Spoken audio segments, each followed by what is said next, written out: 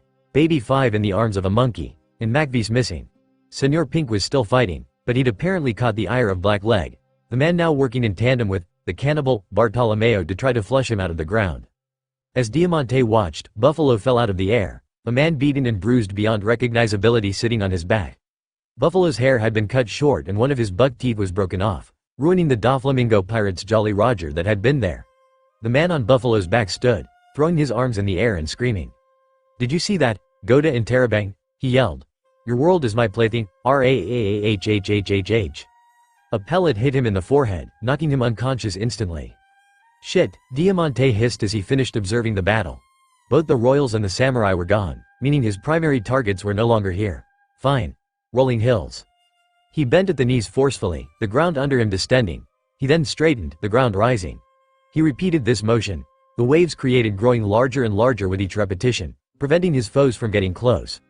Rather, the waves picked up every fighter of both sides and flung them away into the walls. By the time the peak put Diamante at the same height as the top of the Corrida Coliseum.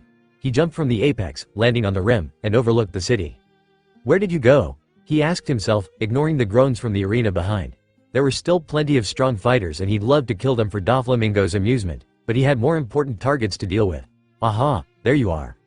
You sure are tough for an old man, Dellinger laughed, Jinbe easily catching his rapid-fire high-heel kicks with a blue-webbed hand. I guess this is the power of a warlord on the young master's level. Kyahaha. I'm not that old, you brat, the former warlord replied, punching forward with enough force to leave a trench in the earth. Dellinger only laughed at the display despite how quickly the fight had drained his stamina. He was starting to lose steam and, based on the force behind every strike, it would only take one good hit to put him down if not outright kill him.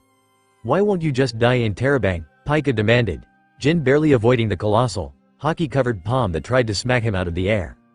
Dian comes after Journey, Jin replied, flapping his wings before flashing downward, slamming his tonfa into the stone giant's knee. My journey ain't over yet. Boom. Pika staggered, cannonballs exploding on his face, obscuring his eyesight. Yeah, take that. Sunny yelled from her rigging. Get him, Jin, topple that giant. Jin flashed upward, his tonfa raised as gravity started to exert its pressure on him. He yelled, smashing his weapons into one of the shoulders of the executive. Olympus judgment. Lightning flashed and thunder boomed, a serious crack fracturing most of the limb from the body. Unfortunately, most was not enough, the fissure filling itself in quickly until it appeared to have never happened. Kyahaha. Dellinger laughed. You all can keep hitting him all day, you'll never take down Pika. Said executive scowled, extending his newly healed limb out toward the Thousand Sunny in the dock's waters. The palm of the hand started to bulge, matter relocating to that point. I won't miss this time, he swore. Boulder. Tempest kick. A pair of voices interrupted, their figures appearing in front of Pika's face. 2 tempest kicks lashed out, each one carving up an eye. Pika screamed, reeling, his projectile firing off wilding in the air as the other hand went to his face. My eyes, he cried. I don't think he saw that coming, Mary, one of the figures laughed. Sure didn't, the other agreed. He got blindsided. Bahahaha. Mary, Sunny cheered. Kaku. The pair landed on the ground as Pika finished falling over, his back hitting the earth causing a localized quake. Dellinger gaped at them. Oh, look, Kaku commented. First son of the sea, Jinbei, the former warlord who fought alongside Straw Hat. I am, Jinbei replied. I recognize Going Merry from the posters, but who are you? Spring Wind, Kaku, government deserter and pirate tagalong. I'm traveling with the Straw Hats for a bit. Speaking of tagalongs, we've got one of our own, Mary spoke up. He gestured at Dellinger. We'll take this guy and trade if that's okay with you. Excuse, Kokaitis. Jinbei raised his arms and covered his hands and arms to his elbows in armament, catching the sword that tried to cleave his head in twain. His hands twisted, grabbing the blade and swinging forward, Momonga barely managing to get his feet under him before landing. Former warlord and vice admiral stared at each other. "I must say," Momonga began, "I didn't expect to see you here, first son of the sea. I haven't heard anything of you for the last year." "That tends to happen when one is turned into an immobile toy and unilaterally forgotten," Jinbei replied. "I'm afraid I'm not up to date on the current state of the world." "Well, I'm afraid the battlefield is no place for a news briefing." Momonga shot forward, Jinbei matching his charge. Hand and sword met in a shockwave of epic proportions. "Man, I wish I could watch that fight," Mary lamented as the ground rumbled, Pika getting up from where he'd fallen over, seemingly recovered. "We have bigger concerns," Kaku warned. Mary turned her eyes on their half-fishman opponent only to realize he was no longer in front of them, the little bastard halfway to swimming toward the Sunny. Both Klabauterman and former CP9 agent shot forward over the water with moonwalk, having far more trouble catching up than they thought they would. Sunny fired cannonballs trying to sink the boy, but he outmaneuvered them all with a smirk on his face. "Kaku," Mary called. "Let's give him the Water 7 surprise, show him not to mess with the Straw Hats." "I still not a..." Kaku tried to respond but Mary had already dove into the water. Unlike Dellinger, for whom the ocean was only half of his ancestry, Mary was a Klabauterman and was born of the sea. She used her mini cannonballs to propel herself downward, getting below the arrogant half-fishman. She smirked. "Water 7 surprise," she thought, launching 7 mini cannonballs upward. Dellinger was too distracted watching Kaku and Sunny for him to notice the small attacks from below, so they caught him easily, blasting him upward out of the water. "Water 7 surprise," Kaku yelled aloud for Mary's sake, kicking the boy 7 times at once through an application of shave and moonwalk. Dellinger coughed at the force hit him all at once, rocketing him back toward the shoreline. The airborne Brad nearly took out Momonga, but the vice admiral didn't blink even as he stuck his hand out, practically parrying the post-pubescent projectile. Across from him, Jinbei didn't blink. "For what reason are you here, Jinbei?" the Marine questioned, sporting a new black eye. It had not come cheap, however, Jinbei now with a couple lacerations on his arms. "I had been investigating rumors of Doflamingo's corruption," the fishman answered. "I figured I could at least give Luffy some forewarning before he arrived, but I got caught and turned into a toy for the longest time. Now here we are." "I see." Momonga narrowed his eyes. "The Marines trusted you to help maintain order and you betrayed them 2 years ago. For that crime and others, I am now placing you under arrest." "You can try," Jinbei smirked. The two shot forward, Haki sparking as sword ground against palm. In the backdrop, Jin and Billy flapped around Pika's head, the man swinging at them as if they were buzzing flies. Frankly, this was an embarrassing moment for him, but they were too dangerous for him to just ignore. "I love this crew," Mary and Sunny sighed at the sow standing on the deck watching the battle. "When will it stop?" Momonosuke questioned, barely peering over the railing and still in his dragon transformation. "Are Key, Father and the others okay?" "I'm sure they're fine," Mary waved. "Yup, all healthy," Sunny reported, her crew sense more finely honed and with a wider range than the older Klabautermans due to her size and specs. "We're ripping through Mingo's crew." "I am glad to hear that." The four on deck turned to find Law, the man stepping out of Chopper's medical office. He'd amputated his stump of a leg with his devil fruit powers and replaced it with what appeared to be the leg from one of the tables. Given its newness, he heavily favored his remaining flesh and blood leg, the man limping to the railing. "How many of the executives are down already?" "Oh, I don't know," Sunny shrugged, Law's poleaxed expression making Mary burst into a fit of giggles. "I can only sense my own crew. I don't have that much experience with observation." "I should have known," the supernova doctor muttered to himself, pinching the bridge of his nose. With a sigh, he reached into his coat and pulled out a Vivre card before ripping it in half, giving half to Sunny. "That's a Vivre card for Beppo, my navigator. Should anything happen, you can get to him. We can all reconvene there." "Sure," the younger ship spirit nodded, tucking away the paper. At the same time, Nami, Coby, Grace, and the two princesses arrived at the docks, the Rosset of the group moving to defend Jinbei against Momonga. "Cash up," the Marine yelled, swinging his sword upward from below. Tower climb return. Coby's blades clashed with Momonga's, the human's eyes meeting the zones as they entered a contest of strength. Momonga's was greater at base level, but Coby had the overhand advantage, his zone transformation, and 2 swords, leaving them at a standstill. "Try horn," the man greeted. "We meet again. Good to see you've healed up nicely," Coby replied, Momonga's observation finding no dishonesty nor sarcasm in his words. "You are genuine. You might be our enemy, but you seem to be one of the good ones," Coby answered, causing the Marine's eyebrows to rise. The pair pushed against each other, separating. Coby slid backwards from Momonga's sheer strength, ending up beside Jinbei with Grace on the fishman's other side closest to the water. He glanced to the side. "I don't think we got to meet properly last time. Tryhorn, Coby at your service." And we've never met, the young woman added. Magpie of color, Grace. Jinbei, the former warlord, nodded. You're looking better than the last time I saw you, Tri-Horn.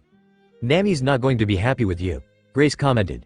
The fishman's eyebrows rose. The man chancing a glance had his new companions. Coby must have sensed his confusion despite not taking his eyes off their marine opponent. She hasn't put together the dots yet, the Ross had said, but weren't you the one who let Arlong out in return for taking the warlord position? He killed her mom and made her life hell for nearly a decade. Not your best moment. I will have to apologize when all this is over, Jinbei grunted. Suffice it to say, I didn't know what Arlong was up to or I would have put a stop to it immediately. This situation is too complicated for personal reconciliation at the moment. Tell that to Don Chinjiao, Coby muttered. BB-B boom. Another volley of cannon fire echoed over the bay, but these did not land ashore nor on Pika. Rather, these kicked up the water on Sunny's other side. Those aboard her deck turned to the other side where a ship painted blue and white had appeared at the mouth of the bay, G-14 stamped upon its sails.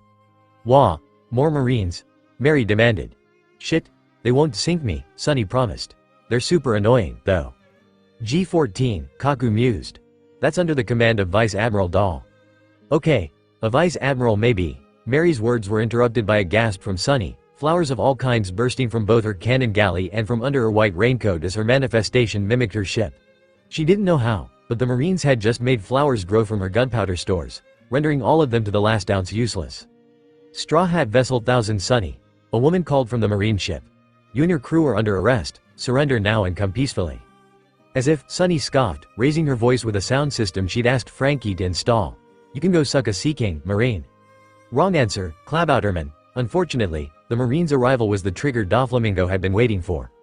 All at once, strings fell from the sky, cutting off Dressrosa proper from the rest of the world. These strings landed between Sunny and the docks, locking her and all the pirates, in Momonosuke, aboard out of the war on the island. Even if her gunpowder stores were still functional, Sunny doubted any cannonballs would make it through the sudden barricade or else it would have been pointless. Shit, that's the birdcage, Law realized, all but confirming Sunny's suspicions. Klabouterman, yaw. Flee. We will follow you when this war is over. Law, Mary started.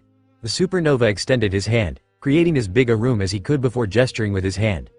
All at once, he was no longer on deck, replaced with the rainbow-haired artist of the Straw Hats. The hell? Grace blinked. That bastard took our devil fruit from Mrs. Nami's safe. Sunny gasped, only for another warning volley to remind her of the Marines to her stern. I don't think we're getting through that wall, Kaku offered, setting aside the thievery for the time being since there was nothing they could do at the moment. Best to beat a hasty retreat and fight another day. We can rendezvous with the others later. But the fruit, more important matters, Mary interrupted, her mini cannonballs intercepting what seemed to be steel rods rather than cannonballs. It seems some Marines had wised up to how to fight Klaboutermans using non-standard projectiles they could not take control of. Sunny, get us out of here. Grace, call the others and let them know what's going on. We're gonna follow a Vivre card to Law's navigator. Kaku, help me with these Marines. I'm savvy to that, the square-nosed blonde nodded, firing a tempest kick that split a steel rod down the middle, reducing its momentum to the point where it splashed into the water short of the Sunny. Said ship's Klabouterman faded, the spirit taking control of her own ship to pull around. Sunny, give us ramming speed. If they won't let us out, we'll make them. I don't like this, Grace yelled from the other side. You're being Luffy levels of reckless. No choice, full speed ahead. Trafalgar Law, Momonga said, his immaculate mustache twitching as he fought off a scowl. He noted that the pirate doctor had lost and replaced a leg since the warlord meeting the month before. That makes two backstabbing former warlords aligned with the Straw Hats. I fear the start of a pattern. Captain Luffy has that effect on people, Coby muttered. My one and only goal for the last several years has been Doflamingo's downfall, Law admitted. Taking the warlord position was just another step toward that. Very well, but why? Momonga pressed. Is this a prestige thing for you pirates? Attempting to add the downfall of a warlord to your track records? That's all you pirates care about? Actually, what in Terabang? Nami roared from above. Law, you son of a bitch. You give that devil fruit back right now. Law practically deflated, but the battle was not over yet. I guess Doflamingo has deemed your ship as too meager prey for my attention, Pika squeaked. An eye following the image of the Sunny turning tail to face the Marine ship head-on from beyond the birdcage. Well, that's of little concern to me if it's Doflamingo's will. HMPH, Momonga grunted, identifying the leading vice admiral of the ship by the figurehead and sails. Doll's response time is lacking. She should have been here 10 minutes ago. I'll need to recommend drills for her and her branch. I don't think you'll be in any shape to speak on that by the end of the day, Jinbei said, his 10,000 brick fist cratering the ground where Momonga had stood not a moment before. "It sounds like you were just in recovery. It's a shame we have to put you back there so soon." "You may try," the Marine replied. "I have no intention of gracing the infirmary with my presence again this month." "And when have pirates ever cared about your intentions?" Coby asked, throwing himself into the fight to take his mind off Grace being forced to sail away on Sunny. "On the bright side, we'll do everything to not kill you." "Oh, how delightful." Momonga's voice dripped with sarcasm, his sword catching both of Koby's even as his right hand moved to block Jinbei, the shudder that shook his body even going through Coby on the other side. A blue tint overcame the surrounding area, the Vice Admiral quickly breaking contact with the pair of pirates before the vertical slash from the Surgeon of Death could bisect him. "Jin!" Nami called from above, Billy barrel rolling with the air currents as Pika tried to swat them. She swung her perfect clean attack, a weather egg breaking into a cyclone in Pika's face. "Go with Sunny. They might need a powerhouse and you're probably the only one who can reach them." "But Donna," the Logia protested, "don't y'all need me here?" "Trust us, Jin. We can handle one egotistical flamingo." "Do not call the young master that," Pika yelled. "If and ya say so, Donna," Jin nodded. He swung his tonfa one more time, his haki shattering one of the stone giant's hands, before the lightning man landed on a piece of the rubble. He angled himself and flashed, reappearing on the deck of the Sunny with a thunderclap, a whiff of ozone, and some scorched grass. "Jin?" Mary blinked. "What are you doing here?" "Donna asked me to go with," he explained. "Said y'all might want another hand wi, the weather if nothing else." "Fair enough," the Clabouterman grinned. Sunny was already picking up speed, the wind and the paddle wheels working in tandem as they quickly approached the battleship of G-14. Grace and Kaku stood upon the figurehead, doing what they could to fend off the spikes the Marines were firing at them, even if the former government agent was doing most of the work with Tempest Kick. Grace was able to stop what got through using the argon and salt in the air, but her range simply lacked compared to his. As they drew closer, both Mary and Sunny could feel the start of a ship spirit of the Marine's own, just enough to call herself Raggedy Ann. "Sunny, how are our cola stores?" "Not enough for another gown cannon," the ship answered, her voice echoing from within her hold. "I could do a small coup de burst, but it'll leave us empty." A feral grin worthy of any of the monster trio tugged at Mary's lips. "Let's make sure these blue and white pansies remember us." "I think I like this side you, Mary," Jin grinned. "Thanks," she answered. "I got it from you, now go help Kaku and Grace with those spikes." "I think you're all terrifying," Momonosuke muttered from the floor beside her, still in his dragon form. He sorely wanted to go inside, but he was more afraid of if he couldn't see what was coming between the Marines and the crazy pirates he and Kinnaman had begged for help. "Not to worry, Momo," Mary declared with another laugh. "Hang with us long enough and you'll be terrifying, too. I mean, look at Mrs. Nami and Uncle Usopp. They're the weak ones, and Coby used to be a total wimp." Momonosuke made a sound like a squeaky toy deflating. He eyed the railing, wondering if he should test if artificial devil fruits like the one he apparently had also stole one's ability to swim and the odds of both the Marines fishing him up and him being able to convince them to help him liberate Wano. "Halt, in the name of the law," Doll yelled from the Raggedy Ann. "Go, in the name of Thousand Sunny and Monkey D. Luffy," Mary yelled back, their ship's paddle wheels retreating back into their docks. "Sunny." "Ready, Mary, coup de burst," they called in tandem, the older Clabouterman yanking the lever like she'd always wanted to. "Incoming." "Grab onto something," Grace screamed, anchoring herself to the figurehead with purple chains. Jin and Kaku dove further into the deck, relying more on distance from the railing to help them. Sound and wind roared in the pirate's ears as Sunny gained speed, her hull rising to skim over the water. Voices screamed from the deck of the Raggedy Ann as they approached nearing the sound barrier. The ships collied with a sound not dissimilar to a thunderclap, atom wood crunching against steel and sea prism stone. The Sunny bounced, ricocheting off the other ship's hull and leaving a notable dent behind. The force sent the Raggedy Ann rolling over the waves, the battleship nearly capsizing as the screaming coming from her deck redoubled. Sunny and her passengers didn't care, skipping over the water as her momentum bled away. "That was super cool," Sunny cheered, materializing beside Mary with her indistinct face and red mane of hair. "Let's do it again." "No dice, kid," Kaku warned, getting up from where he'd been thrown to the grassy deck. "No cola and no time. We gotta skedaddle."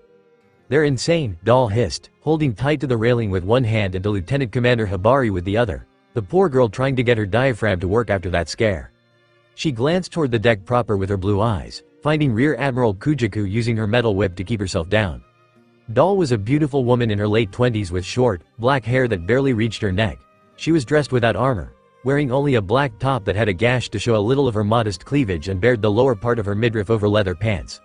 Around her neck was a spiked collar, and her belt held the emblem of, ironically, a skull and crossbones. "All hands. Balance the ship before we capsize. I, Vice Admiral, female Marines scrambled for the port side, trying to counterbalance the cargo and provisions that had shifted in the hold. Slowly, the Raggedy Ann started to lower back enough that several of the lower-ranked Marines could scurry into the ship to try to set the inanimate weight right. After them, now, Doll ordered as the port side splashed back to where it should be. But what about the rest of the pirates on the island? Hibari questioned, casting her eyes back toward Dressrosa. Hibari was a teen barely into womanhood with long, blonde hair in a ponytail and blue eyes. She wore a zipped, white, short-sleeved jacket that showed her stomach under a black bandolier with pink hearts. Her turquoise camo pants had one leg missing, showing half of her striped yellow and orange leggings that went down to her orange boots. She wore pink headphones around her neck and carried a blue backpack that held the special ammo she used in her rifle. She could feel the battle happening on the docks, but for some reason found it difficult to distinguish which side was in the right, the rocking of the ship preventing her from using her gun's scope to do so. 3 of the individuals she could sense were clearly good people, but they were fighting each other. She wanted to know more. I doubt we could get in even if we needed to, Doll answered, keeping her own eyes on the stern of the Thousand Sunny. We will have to trust our fellow Marines on the island already. Our mission will be to capture the Straw Hats attempting to escape. That will be your miss interrupted. Doll turned slightly to view her fellow Vice Admiral. I, however, will be on the ground in Dressrosa.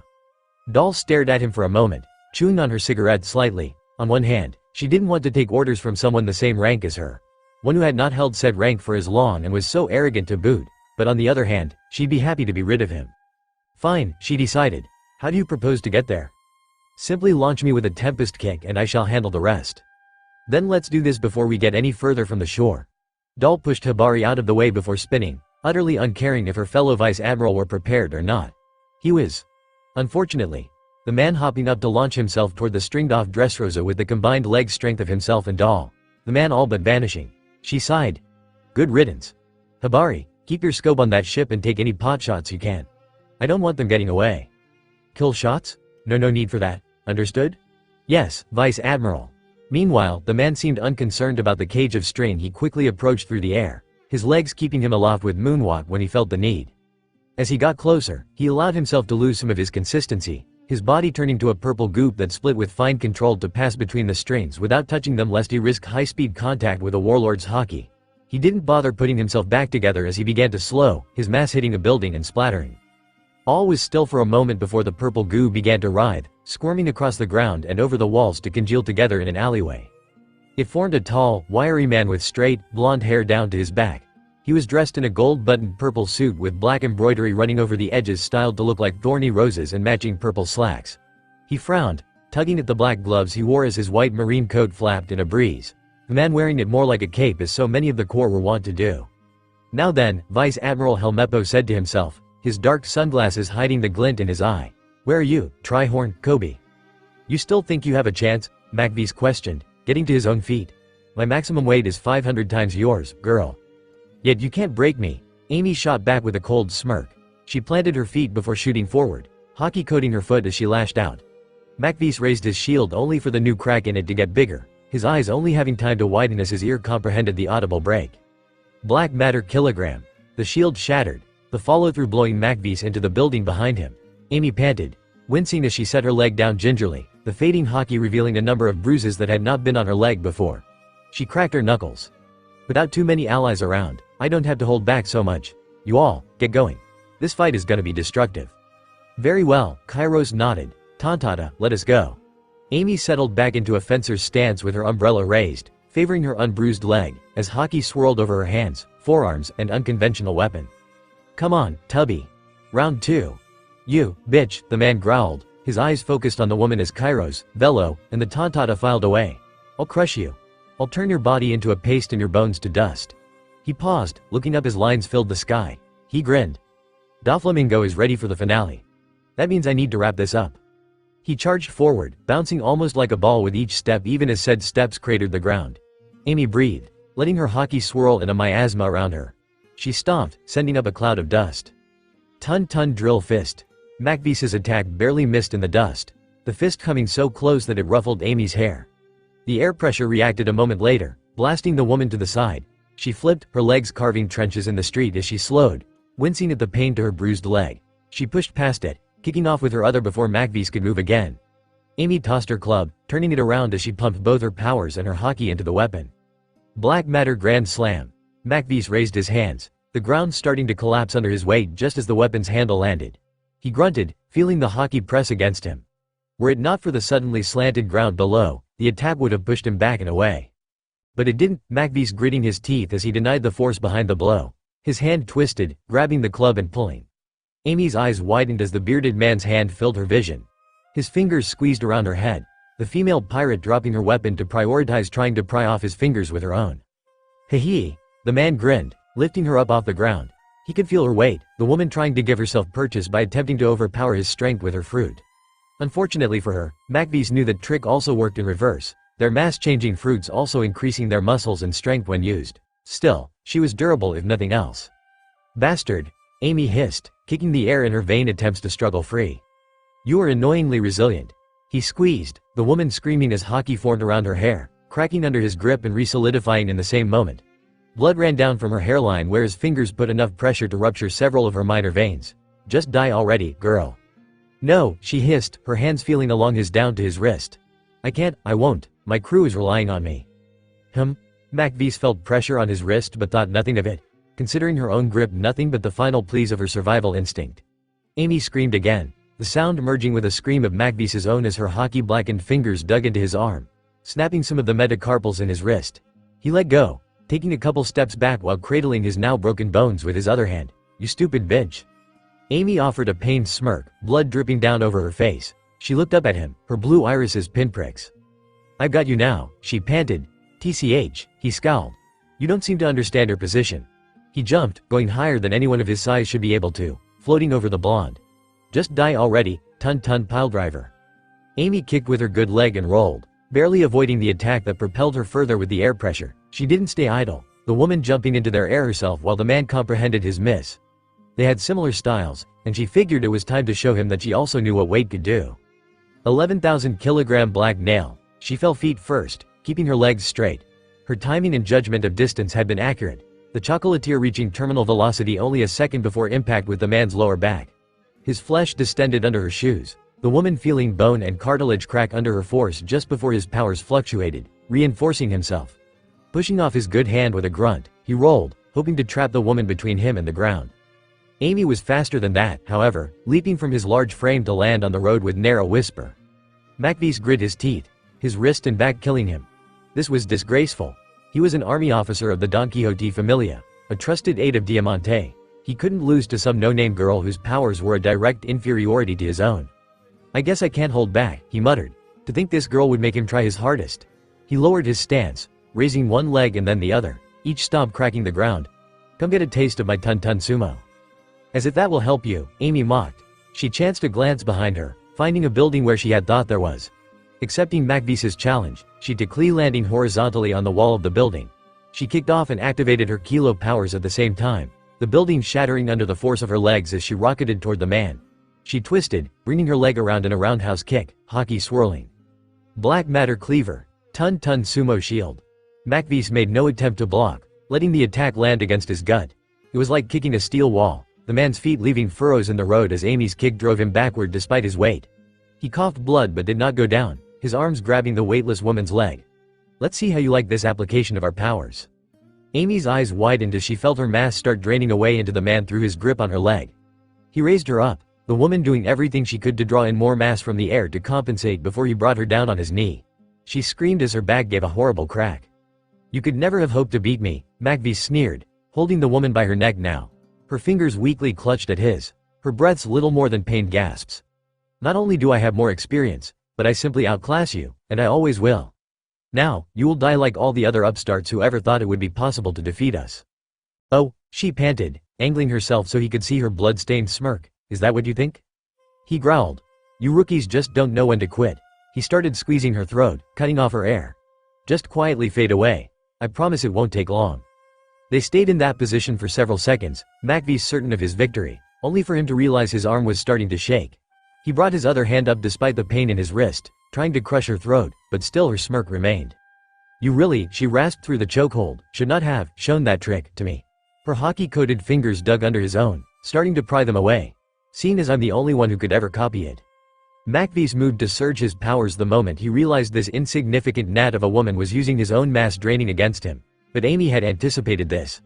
Her grip snapped his fingers, the officer letting her go with a cry of pain. Amy hit the ground hard, cracking and shattering cobblestone as the road cratered again. She took in her first full breath since he got his hand on her throat. "You," Macbeast raged, his broken fingers flaring with pain at every twitch. You little worm. Your bounty doesn't even surpass 50 million and you think you can defeat me in Terabang Die like the rest of your pathetic band of misfits and morons. Ton collapse. Black hole. Macbeast screamed, Amy taking a step away as the wind started to move toward him. The ground under him started to cave as the man sucked in more and more mass from the surrounding atmosphere. The wind got so strong that it started pulling in debris from the surroundings, the stone hitting Macbeast's body at high speed and shattering.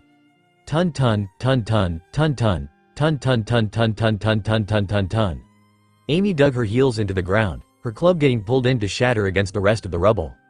This is bad, she muttered to herself, racking her brain for any counter to this. More than likely, his final gambit here would have serious repercussions for him, either physical or lethal, but she would be long crushed before those took their toll on the bearded man at this rate. Her eyes darted around the surroundings, looking for something, anything, she could use.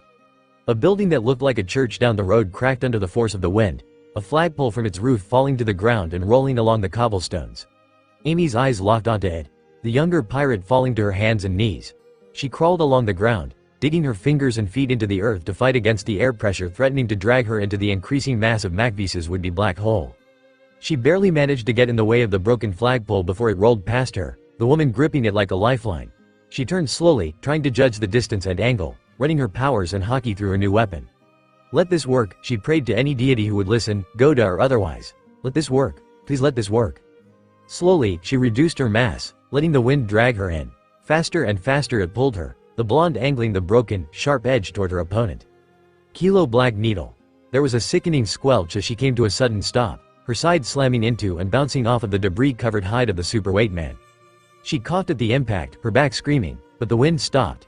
Amy rolled as she hit the ground, finding Macbeast clutching at the pole that now stuck into and through his neck, the only squishy part of him that had been unblocked by the makeshift armor. His eyes locked onto hers as his powers started to fail, air pressure increasing locally as the rubble piled at his feet. His eyes begged for a mercy that was too late to come, the blood from his neck staining his blonde beard. With not so much as a wheeze, Macbeast tipped backward, landing on his back. Blood pooled around him as the last glimmers of light faded from his eyes. Amy panted, trying to recover her breath and take stock. Her back was not broken thanks to her powers and hockey, at least, but she'd have a serious bruise for a long while. Between that, the bleeding from her head, and more than a few bruises, she'd come out of the fight intact. Someone clapped, Amy spinning around too quickly that her back flared with pain. She gasped, falling to a knee as she tried to comprehend what she saw. Good show, the clapping man said, stepping through the destruction casually. He was an exceptionally tall long-legged man in a pink suit, his hips and waist covered in some sort of decoration resembling the lower half of a broken egg. He had a well-groomed, dark mustache that made a W and a scar over the eye on his right side, set eyes covered by a pair of sunglasses. Atop his head was balanced a tea saucer and teacup, also in pink. The man reached up, taking the cup and sipping from it before replacing it again. Bon. Quite the battle, that was. I half expected us to need to step in, Swar. Grr. The lion man at his side agreed in a similar pink suit but without the egg decoration. It was no devil fruit power, for this was a lion mink, a humanoid with the body features of a lion from the moving island of Zo. He too wore sunglasses. I'm glad we didn't have to get involved. Be Baron Tamago, Amy said, her breath hitching. Peckham's. Didn't expect you. Bon, no, I would guess not seeing as you did your best to avoid Ms. Angel and Ms. Custard, Swar, Tamago replied. Amy paled, doing her best to back up without trying to give it away. How did you get here so fast? Totland should be several days' journey from here at least. It would be if we took a ship, Peckham's answered. But we've got some visitors who have some new technology they were willing to give us.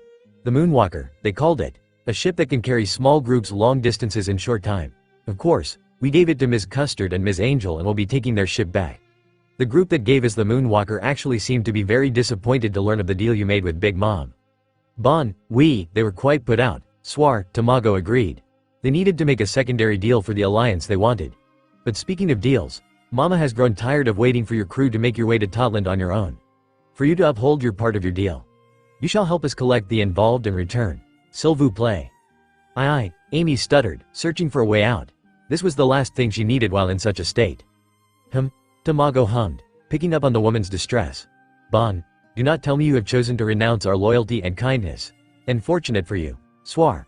You too call her mama, yes? Or are you no longer a member of the Big Mom Pirates? That. Amy grabbed the closest rock and increased its mass, chucking it at the pair. She turned and started to run as Peckham's jumped before the long leg, his hockey-coated fist knocking the projectile out of the air. Grr, that traitor, Peckham's growled. We were warned this was a possibility. Peckham's, restrain her if you would. S'il vous plaît. Peckham's shot forward, catching up to the injured woman where he used his larger paw to grab her waist and pick her up, slamming her into the ground. Amy struggled as the mink pinned her arms behind her back. The lion hoisted her up, turning her toward his companion. Now then, Tamago muttered to himself. Bon. What was the trigger phrase Ms. Pudding gave us? Ah yes. Swar. He knelt, getting closer to Amy's height since his legs alone were taller than her entire height by half. He looked her dead in the eye, speaking slowly and clearly. The cake is a lie. Amy screamed as visions and memories assaulted her all at once, her arms trying to come to her head in an attempt to ease the sudden pain but prevented from doing so by Peckham's. She struggled, flailing at first before she started to calm. At Baron Tamago's nod, Peckham's released her, Amy falling to her knees, eyes shaded. If you would, tell us who has your loyalty, s'il vous plaît, Tamago said. Amy looked up slowly, her eyes a little unfocused. I'm loyal to Mama, she answered. I promised my Nakama to Mama for their safety. I will do what Mama wants. Very bon then, he nodded. Come along, it is time we collect the groom.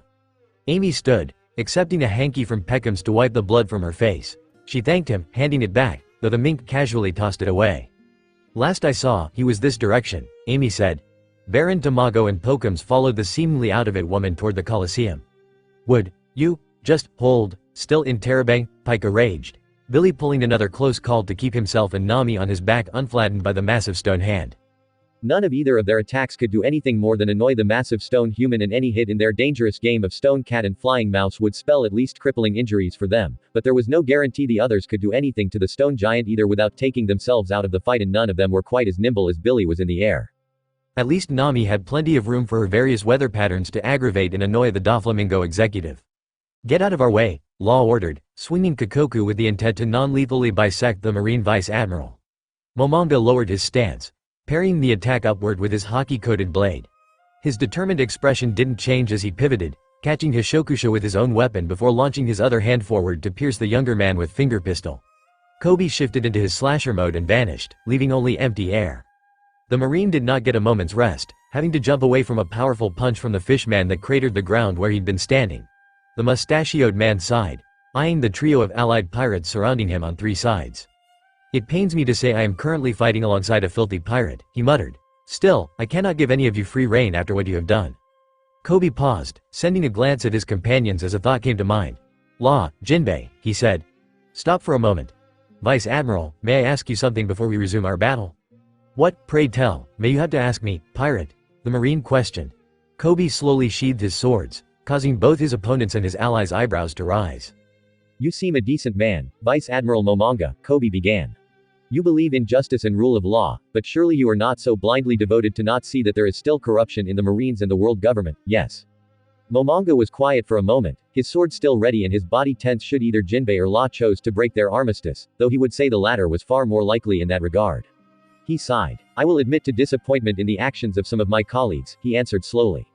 I understand there will be hypocrisies in the name of a greater peace, but that does not mean I will not do everything I can to prevent those that are unnecessary.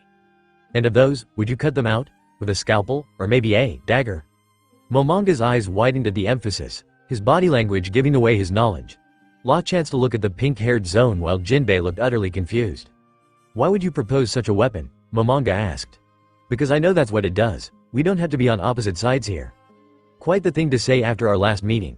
Tell me, why are we on the same side, then? Because a certain dagger sent us here. Coby saw Momonga's sword dip, the Rosset pressing his verbal advantage. While we were on Punk Hazard, we learned of Dagger while working to defeat Caesar Clown and rescue a group of children he was experimenting on. Law can confirm. Seeing as he was biding his time there for a chance to cripple a business venture Doflamingo had invested in with Caesar, the Marine who. Commodore Smoker. Coby blinked at the interruption. I didn't say, you don't need to, Momonga interrupted again, sheathing his sword. I know that Smoker and his misfits of G5 were sent to Punk Hazard to keep him out of the Neo Marines debacle. I also know he has a history with your crew. Yeah, it was Smoker, the Straw Hat pirate relented. He told the crew about Dagger to assuage concerns about the children's well-being after we'd leave. I missed that initial conversation. A group of us were fighting a two-headed lizard with Tashigi at the time. But he apparently also called Captain Luffy a friend, probably just to open communication to send us after someone in the future without the Marines being culpable. And he directed you toward Doflamingo, the Vice Admiral's side. We of Dagger were not given briefing of the situation, but most of us were not supposed to be here anyway and were called as reinforcements from the nearby area. I'm certain Admiral Fujitora and Vice Admiral Jonathan are aware. But the Marines cannot be seen allying with pirates to defeat one of their own warlords. To be fair, we were going to come after Doflamingo anyway. We and our allies have a lot of business to finish here between returning the favor for Captain Luffy's scar from Marineford, Law's entire backstory, Doflamingo's overthrow of the previous royal family, and whatever else the others have found on this island. I would like to include myself being turned into a toy, even if I was forgotten because of it, Jinbei added. There, that's at least 4 reasons, the Zone shrugged. He grinned. Plus, we've got a warlord scorecard to complete. Excuse me? Both Momonga and Law questioned. See, we've beaten up or befriended every warlord since Crocodile and Doflamingo was the last one left, if you count Captain Luffy beating up Buggy back in the East Blue. I don't know why I'm even surprised anymore. Momonga sighed as one of the 2 examples, the extra-human one, laughed. My honor demands I take you in, but I also owe you for saving my life. Then allow me to help. Momonga turned at Jinbei's voice only for his eyes to roll as the fisherman's hockey-coated hand came down on him, knocking the Marine Vice Admiral unconscious. He slumped. You don't think he's gonna get in trouble for that, do you? Coby questioned. I don't think so, Jinbei replied. It's not unfeasible for a former warlord to get one over on a vice admiral, much less 2. I guess that's fair. The Rosset and his allies turned to the hulking mass of Pika. A clearly winded Billy only barely still avoiding his swipes. Law held out his hand, ready to make a room, but Coby held out his own. Wait for it. 9 mountains and 8 seas make up one world, a voice said from somewhere behind Pika, seeming to echo through the surroundings. Pika froze, his massive size beginning to turn to try to see the origin. 1,000 of these make up one chiliocosm. When I gather and cube that chiliocosm, there is nothing that cannot be cut. What kind of stupid drivel? The faux giant questioned. 3 sword-style secret technique. Billion-fold world triciliocosm. A single swing bisected the stone giant at the chest, severing the arms at the biceps as well. Pika screeched as half of his gathered mass was thrown into the air by sheer wind pressure, the other pirates on the ground having to dig their heel in to avoid being blasted into the water. Zoro didn't stop, his swords coming up to split the head and shoulders of the giant in half vertically, then off at the neck, then horizontally through what was mostly Pika's left shoulder.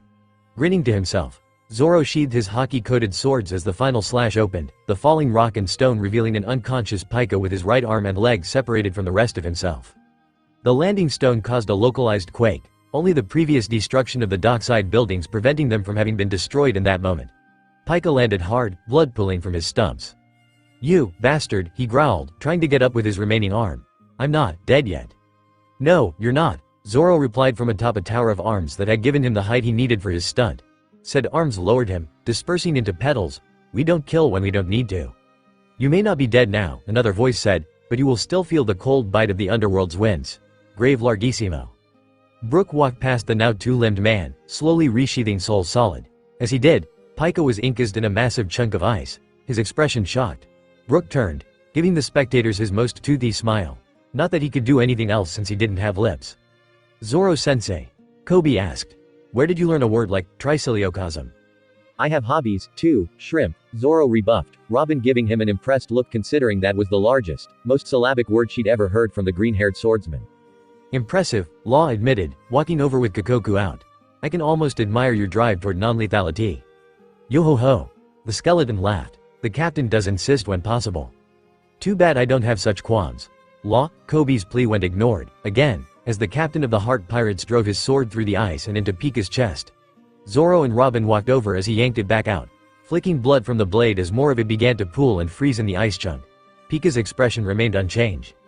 How unnecessary, the archaeologist commented, Billy landing nearby while Viola approached from where she'd witnessed the battle without being in the way. Unlike Nami, she had no weapons nor mounts that would give her any chance against the upper echelons of the Tyrant Pirates' crew. Had you left him frozen, the Marines could have taken him to impel down. Or he could unfreeze and drag himself away, Law rebuffed. Coby highly doubted Pika would have been able to do that. Frankly, I don't care. I'll be killing Doflamingo anyway, so his executives might as well join him. I, for one, can't say I'm sad to see Pika go, Viola put in. Well, our work is done here, Zoro commented. What's next? I'm taking a group to the Colosseum, Nami announced. My baby's there and I don't want him out of my sight any longer than necessary. You're, Jinbei blinked, gawking at the woman. What in Terabang, you and Luffy had a kid in Terabang? Yeah, Ace. You didn't know? Who are you, anyway? I fought alongside Luffy at Marineford, Jinbei answered, not willing to risk Nami recognizing his name at this moment. I consider him a friend and ally. If we're done with the niceties, I'm going after Doflamingo, Law grunted. You're giving back that devil fruit before you go anywhere, Nami denied, her gaze piercing the doctor as she held her hand out. Law sighed, reaching into his coat to pull out the purple apple that was the salamander's own. Model axolotl. He placed it in the navigator's palm. There, he said. Happy? What was your plan for that, anyway? Coby asked. I was going to teleport it into Doflamingo's mouth, Law answered. When one eats a second devil fruit, supposedly they die. I was going to test that theory or otherwise kill him while his body adjusted to the fruit and he was in a weakened state. Interesting, Robin nodded. A clever strategy, but untested. Well, find your own devil fruit to use, Nami scowled. I know there are at least 2 of them on the island now besides this one. Perhaps I will, Law shot back, annoyed that the cat burglar seemed more concerned with the potential payday from selling a, frankly weak, devil fruit than his plan to end Doflamingo's reign permanently. Who will go after Doflamingo with me? I'll go, Zoro offered, eager to finish this fight and get to his coming nap time. Myself as well, Jinbei nodded. Doflamingo may be stronger than me, but I am certain I can be of use. I believe the rest of us will be of more use in the Colosseum, Robin stated. Shall we no longer dilly-dally? The 2 groups nodded to each other and separated, Zoro, Jinbei, and Law leaving the way the one-eyed swordsman had come from while Nami, Billy, Coby, Robin, Brooke, and Viola headed due northeast toward the Kurita Coliseum. Oi, Coby, Nami called, the pink-haired zone pushing forward in the group to get up beside Nami where she rode on Billy.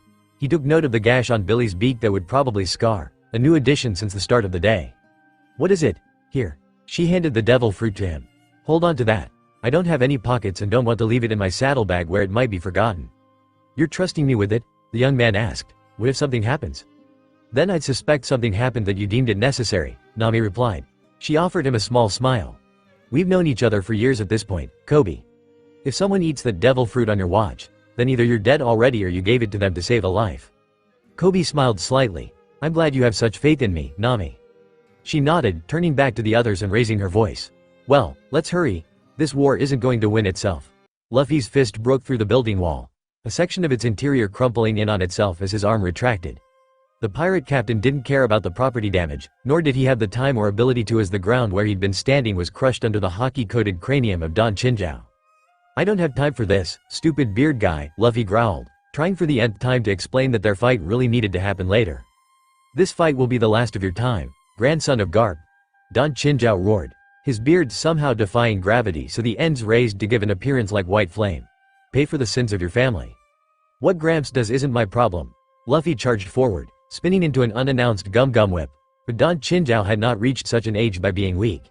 He extended his hand, his fingers curling in around the younger man's leg as the attack struck his palm. Ah crap. Die, the larger and older man yanked, swinging Luffy up off the ground before spinning. It appeared that the 12th leader of the Happo Navi didn't care about the collateral either, given the way he began smashing Luffy into every structure in the area.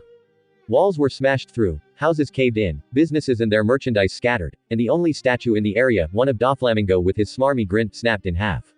Had the pirate captain the wherewithal to recognize that last one, he wouldn't have felt so bad about the bronze cracking under the force of his high-speed rubbery spine.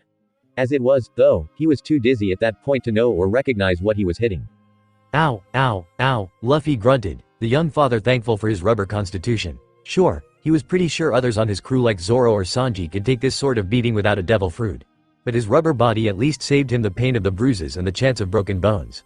Most of the blunt damage wouldn't affect him, but plenty of those stones and otherwise had sharper points. Damn it, old man.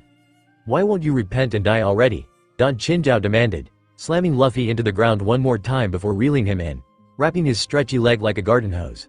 He raised his other hand, the air starting to waver around his fist. 8 important point fist. Luffy crossed his arms over his chest and covered them in haki, the old man's own hockey-coated fist driving his back into the cobblestone with a flash of black lightning, the ground giving way beneath. The impact kicked up a massive plume of dust, obscuring both fighters' visions. Don Chinjao stood, fist still planted in the ground as if hoping that keeping it there would ensure the pirate's permanent burial. Finally, he grunted, the dust in the air rippling and folding in on itself with his every panting breath. That wasn't so hard. "You're big, stupid beard guy," Luffy said from below, Don Chinzhao's eyes widening. A gust of wind blew, taking the dust cloud with it to reveal a smirk on the behatted pirate's face. "Bigger than Gramps, even, but he hits way harder than you do." Before Don Chinzhao could get over his shock at Luffy's survival, the pirate shifted, bringing his feet up to press his sandals against the large man's fingers. He grunted, the force in his push further cracking the earth as Don Chinzhao was pushed back. "No," he yelled. "I won't let you get away from me." He swung downward with his other fist. But Luffy was already gone, leaving only the cratered ground to absorb the punch. "Looks like I did, though," Luffy taunted, the pirate hanging by one hand from one of the ruined buildings, a foot pressed against the wall. "Honestly, you're not that strong, stupid beard guy. I don't even need my second gear to beat you. Don't mock me, grandson of Garp. I'll kill you for sure. I'll renew my vow of hatred to your 9th generation. Drill less dragons, drill less bit." Like I care about any of that. Luffy launched himself from his perch the moment before it was crushed under Don Chinzhao's hockey-coated head. Luffy landed, already spinning to face the mountain of a man. "I don't care what Gramps does, I don't care what my dad does, and when he's older, Ace's life will be his to live without me getting in the way. All this talk about generations of this and generations of that. Take it up with Gramps, it's not my problem. I'm making it your problem." Fists began raining down as the man approached the younger pirate, each hit making a crater closer and closer to the intended target. 108 important point fists. "Now you're just pissing me off, stupid beard guy." Luffy stepped forward, planting his feet, gum gatling. Fists beat against fists, both fighters trying to overpower each other with their barrages. The air around them rippled from the force of each strike, neither fighter wanting to give even an inch. It was Don Chinzhao whose defense cracked first, one of Luffy's punches managing to slip through his larger fists to land on the man's cheek. He wobbled, the force of the blow making him shift backwards slightly. That was all the opening Luffy needed. "RRRAAAAA," he yelled, redoubling his effort as more and more attacks met their intended mark, each one making Don Chinzhao give another inch. Soon, it was a foot, then a yard, then more as the ground given up became exponential. Unlike the bearded elder, Luffy was not limited to a single arm's length in range, even with the man's greater size. The younger pirate simply did not need to get into his range, Luffy's own extending with each punch. "No," the 12th leader of the Happo Navy denied. "No, I refuse. I won't lose to the monkey family again." "You're not losing to my family," Luffy yelled, a swung right hook smashing into Don Chinzhao's cheek hard enough to make him spin. "Gramps and my dad aren't here. Nami, Ace, and Sabo aren't here. You're losing to me, gum bazooka." Luffy's hands smacked into Don Chinzhao's gut, sending the man skidding over what remained of the road. He wobbled, panting, and barely maintained his footing. He had a black eye now, its color darkening as the bruise formed, and blood leaked from between his lips. Slowly, he raised a hand to wipe away some of the blood before coughing. "Why are you so mad at Gramps, anyway?" Luffy asked. "I mean, you've been screaming about revenge and stuff, but what did he do to you?" "He took everything from me," the man answered, his words a little slurred, probably from a concussion. "My head, my fortune, my strength, I lost it all to Garp on that damn day. And if I'd known he had a son at all, Dragon wouldn't have lived long enough to have you." "So you fought Gramps? That doesn't answer my question." Luffy shifted, his body tense to react if the man made any move toward him. "Besides, you look like you still have your head." "Not all of it," Don Chinzhao raised his hands, forming something of a triangle over his bald cranium. "When I was a pirate, they called me the drill because my head was pointed. With it and my hockey, I could break anything, anything. Even the ice continent where I hid my vast fortune. And then Garp came along, his fist cratered my proud head, locking away my treasure from me." Luffy stared at him. He blinked, once, twice, thrice. "Shishishishishishishishajaj." The pirate laughed, nearly tipping over. He steadied himself on a piece of debris, unaware and unconcerned with the angry vein that pulsed on Don Chinzhao's forehead. You're mad 'cause Gramps punched you. Shi. He took everything from me," Don Chinzhao roared. "He punches everyone," Luffy replied through his laughter. "He punched me and Sabo and Ace all the time when we were little. He would have punched my Ace if Nami and I hadn't stopped him. You're stupid. Do not insult me, boy, because of Garp. My fortune is locked away from me within a glacier, constantly taunting me." "That's your own fault, stupid beard guy. Who puts money in ice?" Luffy paused, his head tilting. "I wonder if that's what Nami means when she says, cold hard cash." Th's anger was nearly palpable, seeming to cause fluctuations in the air around him as it rippled upward. He was so angry that he seemed to forget how to speak. Rushing forward, the man started smashing his head into the earth, forcing Luffy to jump back with each new attack. "Geez, old guy, listen, I don't have time for this. I'll beat you up after I've beaten Mingo." He ducked under a wild punch, noticing that his backpedaling had resulted in them moving into a less destroyed part of town. Doflamingo subordinates and marines nearly lined the streets, most of them hiding in the shadows of alleyways between buildings. One, possibly a leader of their group, raised a rifle and took a shot at the Straw Hat pirate. Luffy spun, not wanting to deal with the projectile. Rather, it sped past, planting itself into Don Chinjao's arm. He grunted, glancing at the new bullet hole. Right, he muttered. We aren't alone. I forgot. Let me deal with these weaklings. Then we can continue our fight. I don't have time. Luffy tried to reiterate, not that he knew the word reiterate or what it meant. Don Chinjao ignored him, jumping forward so he landed upside down on his head. He extended his legs. Head martial arts spin. The 12th leader of the Happo Navy started spinning as the attack name suggested he would. The man curving toward the largest group of underlings. They screamed, trying to run from that massive top of angry large human. Luffy rolled his eyes and turned the opposite direction, focusing mainly on the mooks with guns. His fists shot forward, picking out specific individuals with ranged weaponry over the others. Gum Gum Sniper. They're just 2 guys, one of the marines yelled, charging forward with a number of other swordsmen. Arrest them. Gum Gum Whip. Luffy spun, Chinjao orbiting in the opposite direction with a hop to jump the stretchy leg. The brave, or foolish, marines and pirates that had thought to come out of the alleys were easily mowed over by leg or by head, even some closer to the edge being taken out of the fight by debris from the collapsing buildings. Within moments, Luffy and Don Chinjao were the only conscious humans in the area, the former slowing to a stop. Wow, Luffy commented, surveying the area as Don Chinjao got to his feet. We make a pretty good team, stupid beard guy. You should join my pirate crew. I would never, the larger man denied, covering his entire head with armament hockey. Let us finish this here and now. Drill less dragons, drill less bit. Luffy sighed as the man approached, the younger throwing his leg in the air as it, too, was coated in hockey. Gum Gum, he timed everything instinctually, trusting his gut, battle axe. Heel met head in a burst of black lightning. Both pirates all but froze, Don Chinjao pressing his hands against the ground to combat the inertia Luffy's leg had between his own force and gravity. Then, all at once, something gave. Don Chinjao's head expanded, its original drill-like point flying out from where Garp had squished it all those years ago even as Luffy's kick altered his momentum, sending the man into the ground where his newly pointed head drilled him further down. Luffy panted, staring at where the crazy old man was now planted to his neck upside down in the road. Are we done here? He asked. Don Chinjao didn't respond immediately, his hands moving to push him up far enough that the road holding him gave way. He fell flat, face down, only to roll over after a moment. It's back, he questioned, his hands feeling his pointed head. My drill is back? Yeah, Luffy replied. I mean, Gramps punched it into your head, so why wouldn't a kick make it pop out? It's just math. It's, like, opposites and stuff. It was not math. It was not any type of math, opposites or otherwise, but Don Chinjao refused to let such idiotic reasoning ruin this moment for him. Tears welled in his eyes. You've given me everything back, Straw Hat, he muttered through the tears. I won't hold my grudge anymore. If you need anything, you have the Happo Navy at your disposal. Okay, thanks, Luffy shrugged. He didn't have any need for a navy. Anyway, I need to go. Hey, look, a voice called. We found him. We somehow reached the other set of docks first, Pirate Hunter Yaw. Luffy, do you remember me? Zoro. Luffy called, waving. Traffy. And Jinbei. What are you doing here? It's a long story, the fishman replied as the trio stopped before him, ignoring the crying old man feeling his pointed head. All you need to know is that I'm here to help you take down Doflamingo. Great. Where are Nami and the others? They went toward the Colosseum, Law answered. We need to get moving, now. Yeah, Luffy nodded. Let's go, then. The now quartet took off, Law leading the way back toward the castle plateau. A multitude of voices screamed in Koby's observation, the sudden, all at once influx nearly dropping him to his knees. Though he didn't fall, he did slow to a stop, a hand shooting to his head. Coby? Nami questioned, her tug making Billy slow down. What is it? Something just happened, the zone reported. I don't know what, but it hurt. It was, I don't know. Like 100 or so voices all screaming at once and then silence.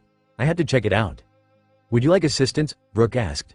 No, thank you. Coby shook his head. You all go on ahead. I'll catch up. He turned slightly, looking in the direction from which he'd heard the noise. I think I had to do this alone. Be careful, Robin warned. If you had to pick between yourself and justice, please pick yourself. Come on, Robin, the Rosset huffed with a shallow grin. Is that really a choice I can make?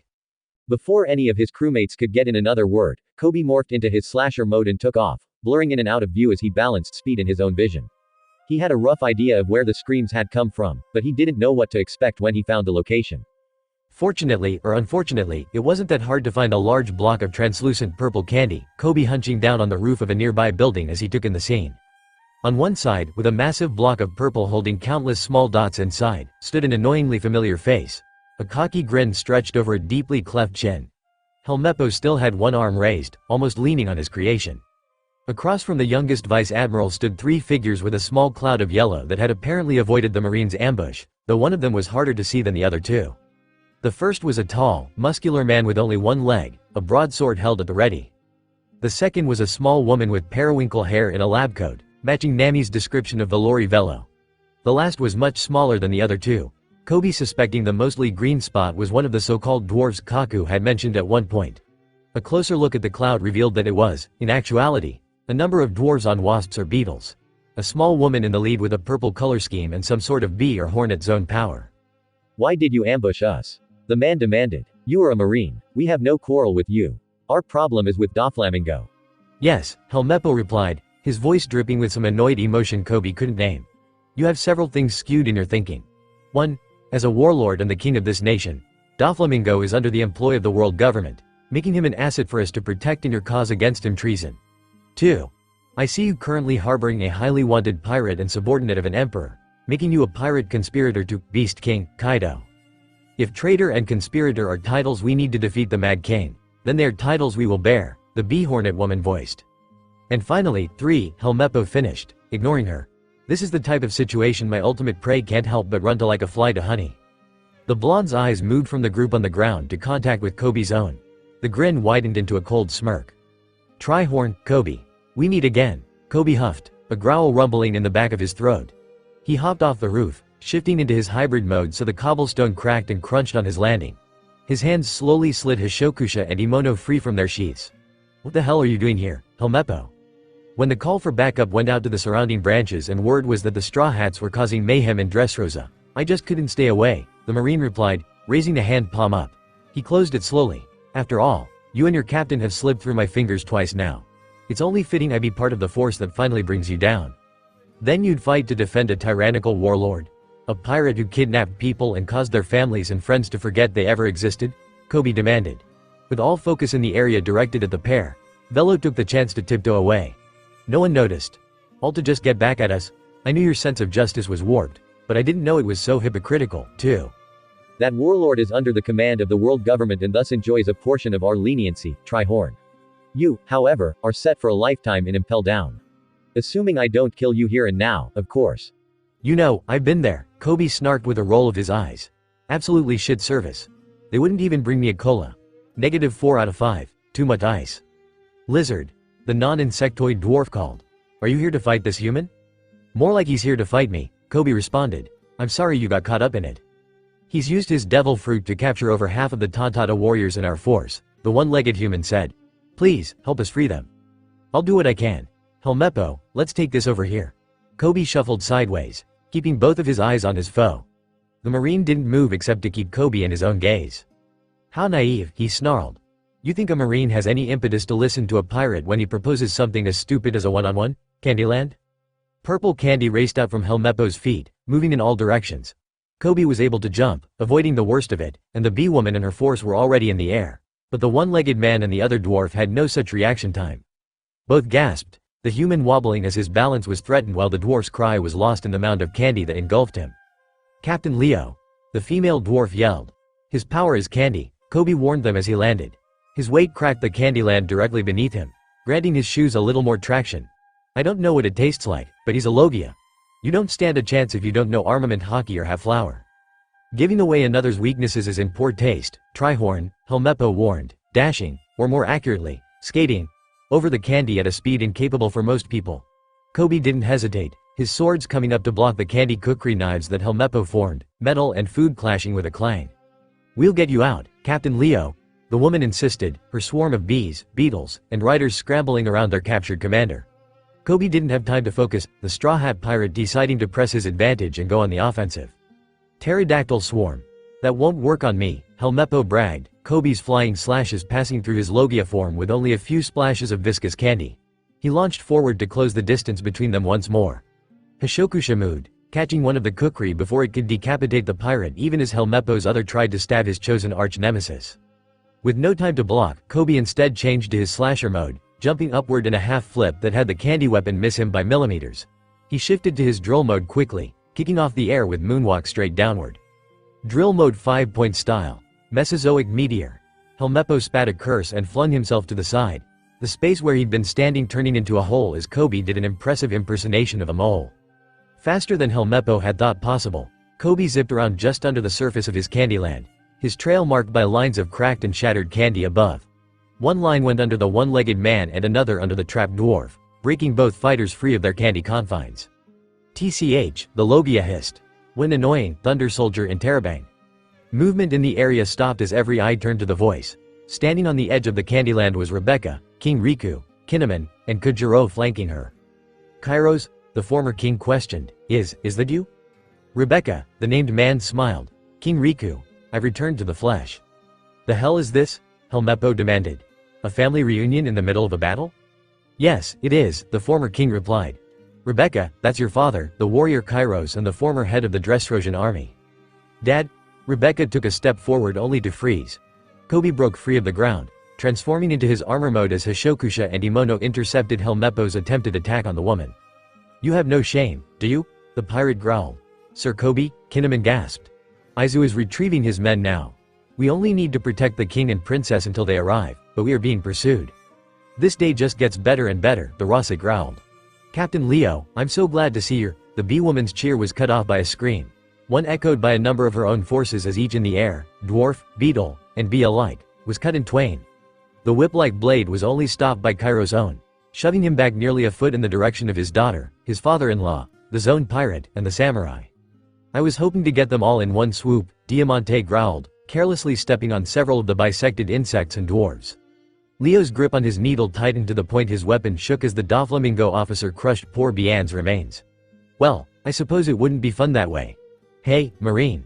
In the name of my captain, the warlord Don Quixote Doflamingo, help me kill these pirates and traitors. Helmeppo raised one of his kukri to his lips, licking the candy blade, with pleasure. With the defeat of most of the Doflamingo pirates in the area including Buffalo, Senor Pink, and Lao Ji, the defection of Baby 5, a heavily reduced number of able-bodied Marines, and the fight of Diamante, the Colosseum's battle had mostly wound to a close. Only a handful of captains and vice-admirals truly stood any chance of making significant headway against the combined forces of pirates, gladiators, and revolutionaries. Sabo stood in the approximate center of what had once been an arena, the area little more than hunks of broken stone on the cracked and drained floor of the moat, the weakly flopping fighting fish that were too big or too slow to follow the water down rendering no threat to anyone.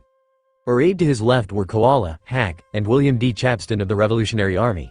To his right were Chopper, Frankie, Usopp, Little Ace, and Sanji of the Straw Hats and Bartolomeo and the still heavily injured Gambia of the Bardo Club Pirates. Behind them were the rest of the survivors, bodies, breathing and in one piece or various states of otherwise, strewn amongst them. Facing them were Vice Admirals Dalmatian and Bastille, Lieutenant Commander Drake, and a number of other captains. All that remained of the Marines' forces that had been inside and surrounding the Colosseum in the hopes of arresting defeated and weakened pirates as they left. Dalmatian growled, his hands shaking as blood from various injuries ran down his arms and fingers to drip into a shallow puddle at his feet. Neither Bastille nor Drake looked much better. That was not to say the pirates and allies were in perfect condition. There were simply far more of them. We can keep going if you want. A black eye, the blonde leveling his pipe at the opposing force. And then what? Dalmatian spat, his voice heavy with sarcasm. You don't slaughter us to a man and we all skip out of here best friends? Yeah. Little Ace answered from Chopper's back, the doctor in his walk point. Daddy doesn't like killing. It's bad and makes people sad. That's why Daddy punches the evil out of people. Straw Hat prefers, not to kill? Bastille blinked. Yeah, that's kind of a thing, Sanji replied, taking a deep pull from his cigarette before tapping the ash away over the unconscious body of Senor Pink. Most of the guys we fight either don't deserve to die or deserve worse than death. That does not explain Enies lobby. It's always back to Enies lobby with you guys, Usopp yelled. That was one time 2 years ago and we were on a timer. It's your fault for CP9 taking Robin and Frankie, geez. What's this Eni place? Ace questioned. Is it like a belly button island? How'd that work? We'll tell you about it later, Chopper insisted. Anyway, does anyone need immediate medical attention?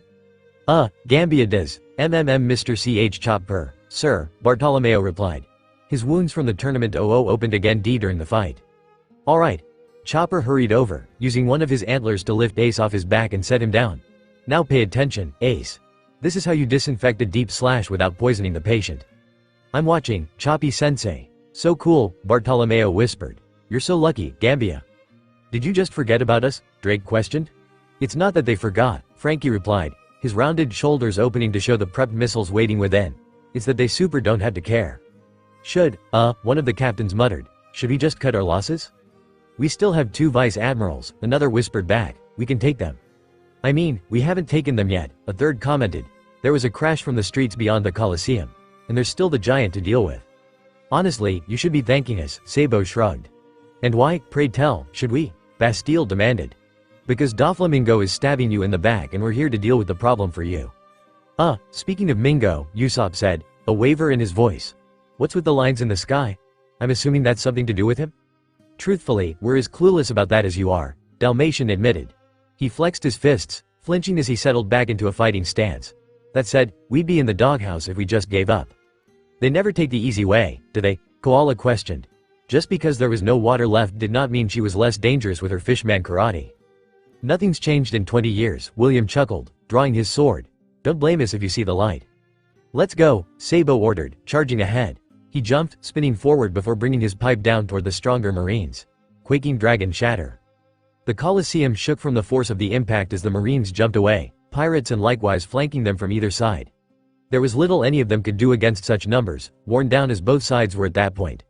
Drake was the only one to escape, the lowest ranking of the group using the fortunate timing of an unfortunate coworker to slip away from Hack's attention and into the bowels of the building. See? Sabo questioned, tapping the end of his pipe on the ground before Dalmatian, the zone out of his transformed state now that his every effort was going into trying to just stay conscious. That he was at all said a lot about his endurance seeing as he'd been caught in a pincer between Sabo and Sanji.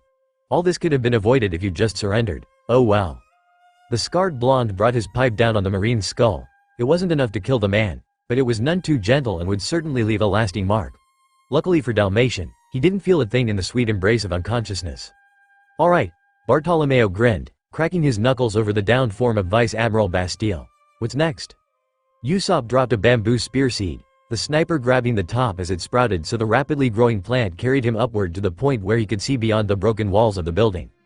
There are still pirates and Marines everywhere in the streets, he reported, hoping his position poised on the bamboo made him look cool to Ace. He would be the coolest uncle, after all. If we want to get anywhere, we'll have to go through them.